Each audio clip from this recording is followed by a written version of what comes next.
Clémentine Célarié, ce nom résonne comme un souffle de révolte douce dans l'univers parfois lisse du spectacle français. Dès ses débuts, elle a incarné l'audace, l'insoumission, la sincérité à fleur de peau. À travers ses rôles, ses engagements, ses interviews sans filtre, elle s'est imposée comme une figure à part, une artiste entière, viscéralement libre. Pourtant, derrière cette image flamboyante et assumée, peu de gens soupçonnèrent la profondeur des silences qu'elle portait en elle. Aujourd'hui, à 66 ans, elle lève enfin le voile sur un secret qui a façonné son existence. Un amour immense, longtemps tu, qu'elle ose enfin nommer. C'est l'amour de ma vie, a-t-elle confié avec une émotion palpable bouleversant tous ceux qui l'écoutaient. Mais pour comprendre la puissance de ces mots, il faut revenir sur le parcours de cette femme hors norme. Née à Dakar, au Sénégal, en 1957, Clémentine d'Almeida Célarié grandit dans une famille cultivée mais éclatée. Très tôt, elle ressent le besoin de s'exprimer, de se libérer des carcans sociaux, d'aller là où on ne l'attend pas. Adolescente rebelle, elle fait ses armes dans la rue, au théâtre, sur scène, dans la musique, partout où la vie palpite.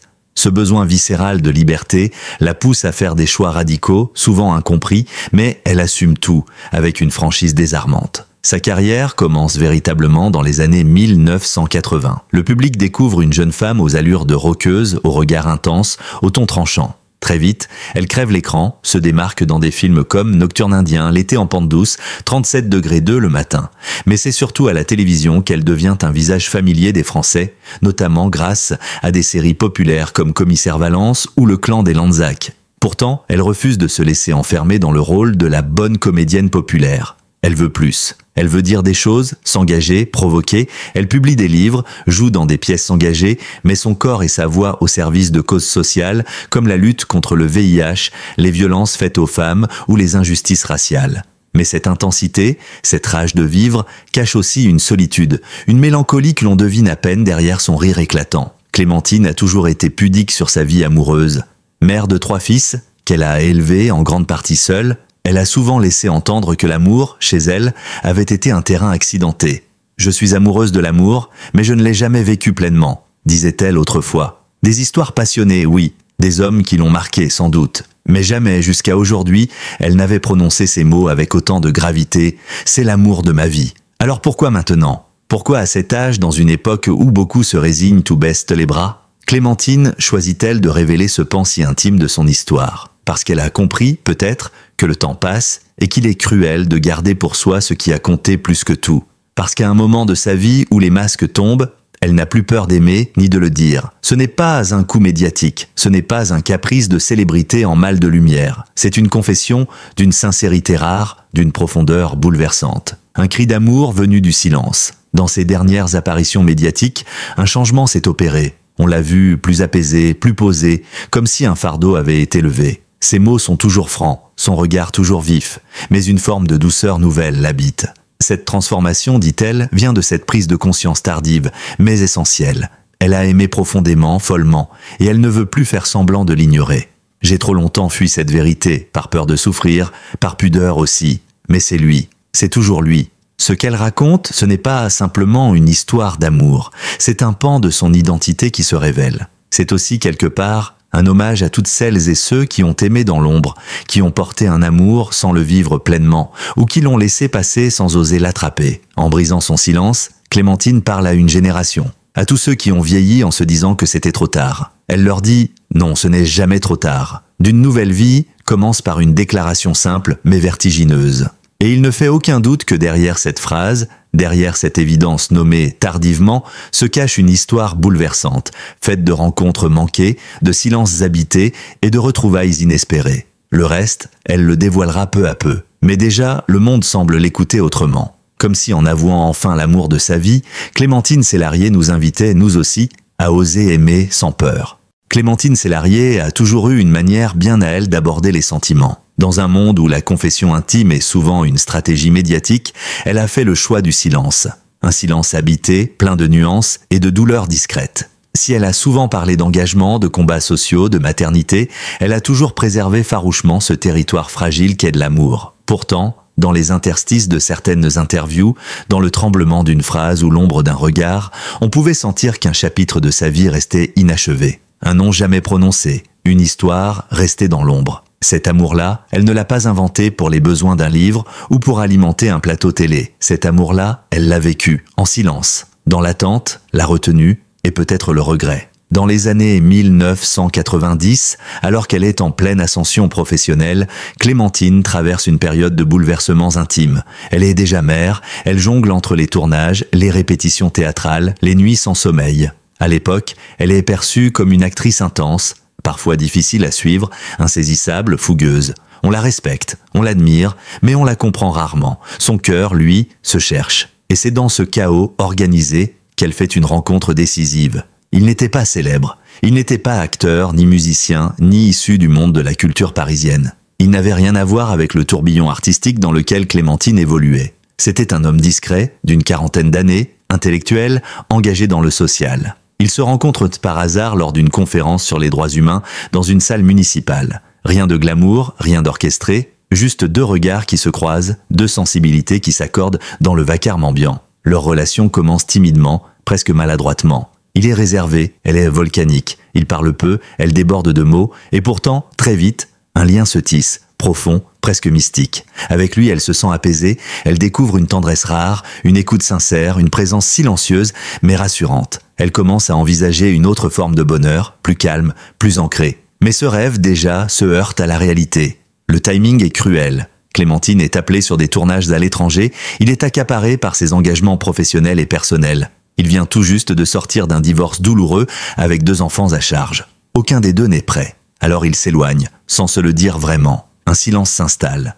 Pas un silence de rupture brutale, mais ce genre de distance qui s'impose, insidieuse, et que l'on ne sait pas combattre. Pourtant, malgré les années, il reste là, dans un coin de sa mémoire. Chaque relation qu'elle vit ensuite lui semble fade, incomplète. Elle tente de reconstruire, d'oublier, mais il y a toujours cette absence, ce manque sourd. Elle écrit, elle joue, elle élève ses enfants avec une énergie incroyable, mais au fond d'elle, un espace reste vide. Elle ne l'avoue à personne, pas même à elle-même, car reconnaître qu'on est passé à côté d'un amour vrai, c'est une douleur difficile à porter. À plusieurs reprises, leurs routes se recroisent. Une rencontre dans un salon du livre, un échange de mails, une lettre laissée sans réponse. À chaque fois, c'est trop tôt ou trop tard. L'un est en couple, l'autre en pleine crise existentielle. Le destin semble s'amuser à les rapprocher sans jamais les réunir. Et pourtant, au fond d'elle, elle sait. Elle sait que c'est lui, pas un fantasme, pas un amour idéalisé, un amour réel, profond, authentique. Ce lien qu'elle n'a jamais pu vivre pleinement devient un fil rouge dans sa vie. Il irrigue son œuvre sans qu'elle ne le nomme. Il est présent dans ses romans, dans ses pièces, dans certaines de ses interviews où elle évoque un homme sans visage. Elle parle parfois d'un amour qu'elle a raté, d'un regret immense mais beau. Les journalistes pensent à un ancien compagnon célèbre. Ils se trompent. Cet homme n'est pas dans les pages People. Il est dans l'ombre, là où l'amour véritable se construit souvent, loin du bruit. Il y a quelque chose de profondément humain dans cette histoire. Elle ne ressemble pas aux contes de fées, ni aux romances éclatantes. Elle parle de silence, de maladresse, de rendez-vous manqués, d'espoir suspendu. Elle parle de cette réalité que tant de femmes et d'hommes connaissent, aimer profondément, mais ne pas trouver le bon moment pour vivre cet amour. Et de cette mémoire du cœur qui refuse de s'effacer. Quand Clémentine confie aujourd'hui que cet homme est l'amour de sa vie, ce n'est pas une formule creuse. C'est une vérité intime, longtemps enfouie, qui ressurgit avec une force bouleversante. Ce n'est pas une histoire de passion charnelle ou de romantisme flamboyant. C'est une histoire d'âme, de fidélité silencieuse, de tendresse jamais fanée. Il n'est pas rare que les plus grandes amoureuses soient celles qui ont le plus souffert en silence. Clémentine fait sans doute partie de celles-là. Mais au lieu d'en faire une douleur amère, elle en a tiré une leçon de vie. Elle a appris à aimer dans le manque, à se souvenir sans haine, à espérer sans s'aveugler. Et aujourd'hui, elle choisit de partager cette histoire, non pas pour chercher la compassion, mais pour affirmer, enfin, oui, j'ai aimé, et c'est lui. Ce que le destin sépare parfois, la vie sait aussi le ramener sans crier gare. C'est ce qu'a vécu Clémentine Célarié en 2024, à un moment où elle ne s'y attendait plus. À 66 ans, entre 2 projets théâtraux, une tournée de lecture et l'écriture de son prochain ouvrage, elle pensait avoir rangé pour de bon ce chapitre de sa vie dans un tiroir secret de sa mémoire. Et pourtant, ce qui était resté en elle comme une brûlure douce mais persistante allait soudain refaire surface, avec une force déconcertante. Ce jour-là, elle monte sur scène dans un petit théâtre parisien du 10e arrondissement. La pièce, poignante, traite de la condition des femmes, sujet qui lui tient profondément à cœur. Elle joue avec une intensité rare, les spectateurs sont bouleversés. Et à la sortie, dans l'ombre du hall presque vide, elle le voit, lui, cet homme. 30 ans ont passé. Les traits sont plus marqués, la silhouette plus frêle, les cheveux grisonnants, mais son regard n'a pas changé, ni ce calme troublant qu'il dégageait autrefois. Pendant quelques secondes, elle ne bouge pas. C'est comme si le temps s'était arrêté. Il l'attend sans un mot, un léger sourire aux lèvres. Elle s'approche, le cœur tambourine, ils s'observent, s'étonnent mutuellement d'être là. Aucun n'a besoin de rappeler qui il est. Les souvenirs affluent comme une vague incontrôlable. Ils s'enlacent, longtemps, dans un silence qui dit tout, puis ils partent du marché, bras dessus, bras dessous, dans les rues paisibles du quartier. Ils parlent de leur vie, de leurs enfants, de leurs douleurs, de leurs absences, de ce qu'ils ont été, de ce qu'ils sont devenus. Cette nuit-là, Clémentine ne trouve pas le sommeil, tout revient, les lettres qu'elle n'a jamais envoyées, les occasions qu'elle a laissées passer, les mots qu'elle a enfouis pour ne pas souffrir. Elle comprend que cette rencontre n'est pas un simple hasard, c'est un rendez-vous que la vie lui offre une dernière fois, et elle décide de ne pas fuir. Dans les semaines qui suivent, ils se voient régulièrement. Pas comme deux jeunes amants emportés par la passion, mais comme deux âmes adultes qui n'ont plus rien à prouver. Ils prennent le temps, ils s'écoutent, se redécouvrent, apprennent à se connaître à nouveau. Il n'est plus celui qu'elle a aimé dans sa fougue de jeunesse, et elle n'est plus la même femme non plus. Mais quelque chose d'essentiel les relie, intact, un amour profond, tendre, silencieux, presque sacré.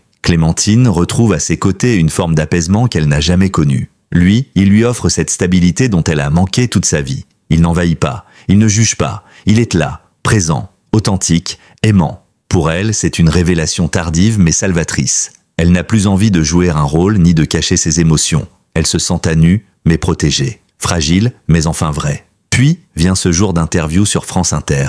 Une émission intimiste dans laquelle on l'invite à parler de son parcours, de ses combats, de sa vision du monde. Les mots s'enchaînent, puis la journaliste lui demande « Et l'amour, Clémentine ?» Long silence. Elle baisse les yeux, un frisson traverse la pièce. Et là, d'une voix presque chuchotée, elle répond « Il y a un homme, c'est l'amour de ma vie. » Elle ne prononce pas son nom. Elle ne donne pas de détails. Mais l'émotion est si forte que l'aveu fait l'effet d'un tremblement de terre. Pour la première fois, Clémentine ne joue pas. Elle ne se protège plus derrière ses réparties tranchantes, ni derrière une armure de dérision. Elle dit la vérité, une vérité nue, essentielle, bouleversante. L'homme qu'elle a aimé il y a 30 ans, celui qu'elle a tant de fois évoqué sans le nommer, celui-là même qu'elle croyait à jamais perdu, est revenu. Et elle l'aime toujours. Ce moment marque un tournant. Dans les jours qui suivent, les réactions affluent, des messages de soutien, d'admiration, de femmes et d'hommes touchés par son histoire. Beaucoup se reconnaissent dans ce récit d'un amour tardif, réanimé contre toute attente. Elle devient, sans le chercher, le symbole d'un espoir discret mais tenace. Celui qu'il n'est jamais trop tard pour aimer et surtout pour se dire la vérité. Mais plus encore qu'un moment médiatique, c'est dans son intimité que la transformation était la plus visible. Ceux qui la côtoient sentent qu'elle n'est plus la même. Elle est plus calme, plus posée, moins dans l'urgence, plus dans la gratitude. Ses proches disent qu'elle rayonne autrement. Comme si, en retrouvant l'homme qu'elle a toujours aimé, elle avait retrouvé une partie d'elle-même qu'elle croyait perdue. Elle ne fait pas de plan sur l'avenir. Elle vit au jour le jour, sans pression, sans illusion non plus. Mais elle sait désormais qu'elle ne veut plus taire ce sentiment. Elle l'assume, elle l'honore. Et dans ce geste, elle trouve une nouvelle forme de liberté. Non plus celle d'être seule contre tous, mais celle d'aimer pleinement, sans peur. Il y a des instants dans une vie où le temps semble se replier sur lui-même, où l'on regarde en arrière et où, soudainement, tout prend sens. Pour Clémentine Célarié, ce moment est arrivé tard, mais avec la clarté d'une évidence.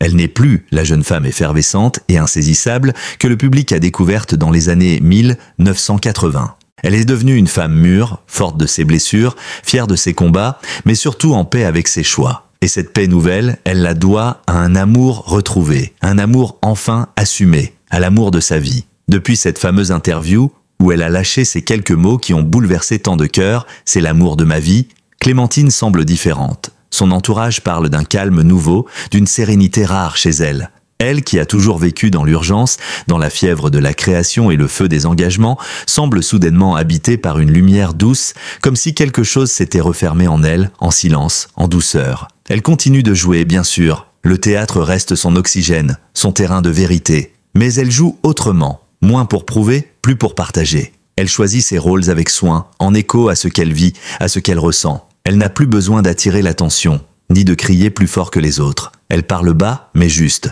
et dans ce murmure, il y a une puissance nouvelle, plus bouleversante que tous les cris. L'homme qu'elle aime, celui dont elle tait toujours le nom, est devenue une présence discrète mais constante dans sa vie. Pas d'apparition médiatique, pas de mise en scène, pas de photos volées. Ils vivent à leur rythme, entre Paris et la campagne, dans un équilibre fragile mais sincère. Ils ne cohabitent que pas encore, mais ils se retrouvent tout souvent, se parlent tous les jours, partagent des silences habités. Clémentine dit qu'elle ne s'est jamais sentie aussi libre dans un lien amoureux, parce qu'il ne lui demande rien sinon d'être elle-même. Cette histoire a aussi changé son rapport au passé. Elle n'éprouve plus de regrets. Elle ne se demande plus « et si ?»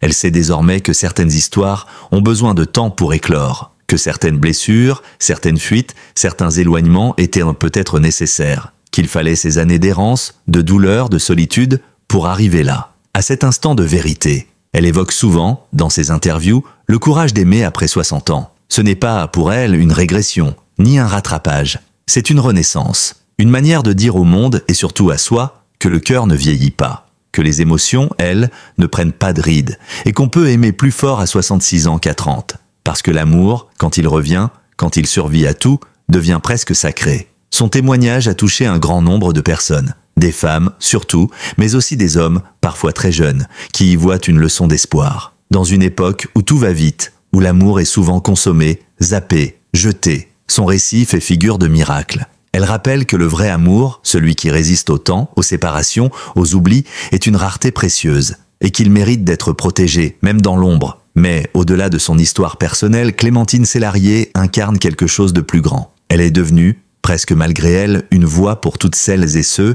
qui ont aimé en silence, qui ont attendu, espéré, souffert, puis un jour compris que leur cœur avait gardé la trace d'un être unique, et que ce n'était pas une faiblesse, mais une richesse. Aujourd'hui, elle le dit sans honte. Je l'aime, je l'ai toujours aimé, et je l'aimerai toujours. Peu importe s'ils vivront ensemble un jour, peu importe ce que la vie leur réserve. Ce qui compte, c'est qu'elle a retrouvé ce fil perdu, qu'elle s'y accroche, qu'elle le chérit, qu'elle en fait un guide. Et dans ce geste, il y a une forme de grâce, presque de spiritualité. Dans ses apparitions publiques, on la sent plus encline à la transmission. Elle parle aux jeunes avec bienveillance, encourage les femmes à ne jamais renoncer à leur vérité. Elle dit qu'aimer, c'est aussi se battre contre soi-même, contre sa peur d'être rejeté, contre sa tendance à fuir, contre ses vieux réflexes de protection. Aimer, c'est parfois un acte de courage. Et elle en est la preuve vivante.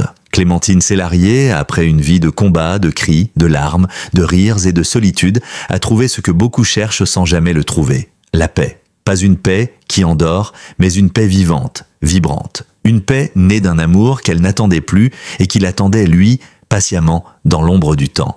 L'histoire de Clémentine Célarié n'est pas simplement celle d'une actrice. C'est celle d'une femme, d'une mère, d'une amoureuse qui, après avoir traversé les tempêtes, les solitudes et les engagements, a trouvé le courage de dire l'indicible « c'est lui, c'est l'amour de ma vie ». Et dans ces mots, il n'y a ni drame exagéré, ni mise en scène. Il y a une pure vérité, douce et nue, celle qui arrive quand on n'a plus rien à cacher, quand le cœur, après des années de silence, parle enfin. Ce témoignage est un message d'espoir. Il rappelle qu'il n'y a pas d'âge pour aimer, ni pour s'avouer qu'on a aimé toute une vie en secret. Il nous parle de ces amours profonds, inachevés, mais jamais effacés. De ces liens qui résistent au temps, aux absences, aux circonstances. De ces regards qui, 30 ans plus tard, bouleversent encore tout. Clémentine ne cherche pas à faire rêver. Elle nous invite à ressentir, à croire à la beauté des retrouvailles, au pouvoir du cœur quand il est prêt. Ce qu'elle vit aujourd'hui, c'est une victoire silencieuse, celle d'une femme qui a osé aimer pleinement, sans plus avoir peur. Et vous, chers lecteurs, avez-vous déjà croisé, puis perdu, puis retrouvé l'amour de votre vie ? Ou peut-être vivez-vous avec ce silence en vous, cette absence familière que seule une vérité, enfin dite, pourrait apaiser ? Dites-le nous en commentaire. Si cette histoire vous a touché, n'hésitez pas à laisser un like, à partager cet article autour de vous et à vous abonner à notre chaîne pour ne rien manquer des plus belles confidences de vos artistes préférés. À bientôt sur Gossip France 24, là où les histoires vraies battent de plus fort que la fiction. Merci du fond du cœur d'avoir regardé cette vidéo jusqu'à la fin. Votre présence, votre attention et votre fidélité comptent énormément pour nous. Si cette histoire vous a touché, ému ou simplement intéressé, n'hésitez pas à laisser un commentaire pour partager votre avis ou votre propre expérience. Nous lisons tout avec attention. Pensez également à vous réabonner à la chaîne pour ne rien manquer de nos prochaines vidéos exclusives sur vos célébrités préférées, leurs secrets, leurs vérités et leurs confidences les plus profondes. Un simple like, un partage ou un mot en commentaire nous aide énormément à continuer ce travail de recherche et de narration. Merci pour votre soutien. On se retrouve très bientôt pour de nouvelles histoires aussi vraies que bouleversantes.